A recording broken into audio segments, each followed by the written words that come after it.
दोस्तों, बदला लेने की आग में हम इतने अंधे हो जाते हैं कि हमें सही गलत कुछ दिखाई भी नहीं देता। यहाँ तक कि हम इंसानियत भी भूल जाते हैं। आइए दोस्तों, इसी कड़ी में हम आपको कहानी सुनाते हैं टुनटुनी चिड़िया और कालू कौवे की। इससे पहले अगर आपने चैनल को सब्सक्राइब नहीं किया है तो प्लीज चैनल को सब्सक्राइब कर वीडियो को लाइक कर दें। टुनटुनी चिड़िया जो अपने बच्चों के साथ आम के पेड़ पर रहती थी, उसके पड़ोस में नीम के पेड़ पर कालू कौवा रहता था। टुनटुनी और कालू आए दिन आपस में लड़ते रहते थे। इस तरह से उनका ये लड़ाई झगड़ा बरसों से चला आ रहा था। टुनटुनी और कालू दोनों अपने अपने खेतों में काम करते और फसल उगाते, उसी से अपने परिवार का गुजारा करते थे। टुनटुनी को हमेशा यह भी लगता था कि कालू की नजर उसके बच्चों पर है और वह उनको खाने का मौका ढूंढता रहता है, पर ऐसा नहीं था। कालू टुनटुनी से लड़ता तो जरूर था, पर उसके बच्चों से बहुत प्यार करता था। वह उनको नुकसान पहुंचाने के बारे में कभी सोचता भी नहीं था। पर दुश्मनी की आग ने टुनटुनी को अंधा कर दिया था। एक दिन कालू की तबीयत बहुत खराब हो जाती है। वह टुनटुनी से कहता है, टुनटुनी बहन, मेरी तबीयत बहुत खराब है, मैं डॉक्टर एलेक्स कबूतर के यहाँ जा नहीं पाऊंगा,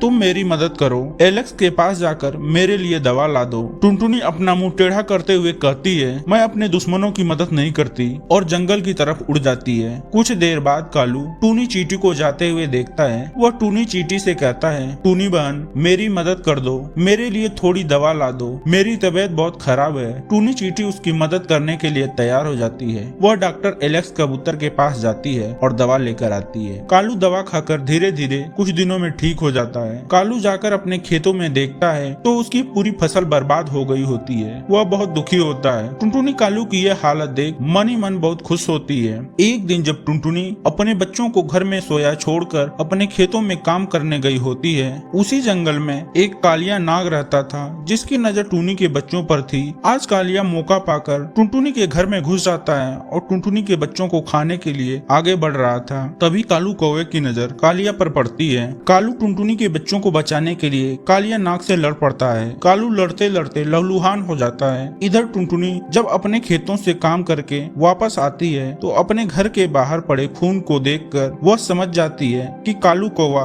मुझसे बदला लेने के लिए मेरे बच्चों को मारकर खा गया। कालू, मैं तुम्हें छोड़ूंगी नहीं, जोर जोर से चिल्लाते हुए अपने घर के अंदर आती है तो देखती है उसके बच्चे सही सलामत घर के अंदर सो रहे हैं। यह देख उसके जान में जान आई। टुनटुनी भागकर घर से बाहर आती है तो देखती है पेड़ के नीचे एक तरफ खून से लथपथ कालिया नाग पड़ा हुआ है तो दूसरी तरफ कालू कौवा घायल पड़ा हुआ है। टुनटुनी कालू के पास जाती है और पूछती है, ये कैसे हुआ? तो कालू सारी बात टुनटुनी को बताता है, वह कैसे कालिया नाग से टुनटुनी के बच्चों को बचाया। टुनटुनी अपने बर्ताव और बुरे व्यवहार के लिए कालू से क्षमा मांगती है और कालू को डॉक्टर एलेक्स कबूतर के यहाँ ले जाकर दवा दिलवाती है। इस तरह से अब कालू और टुनटुनी अच्छे दोस्त बन गए हैं। दोस्तों, हम किसी से कितने भी नाराज क्यों न हो, पर मुसीबत में हमें हमेशा उनकी मदद करनी चाहिए। मेरे द्वारा लिखी यह कहानी आपको कैसी लगी कमेंट करके जरूर बताएं। Thanks for watching.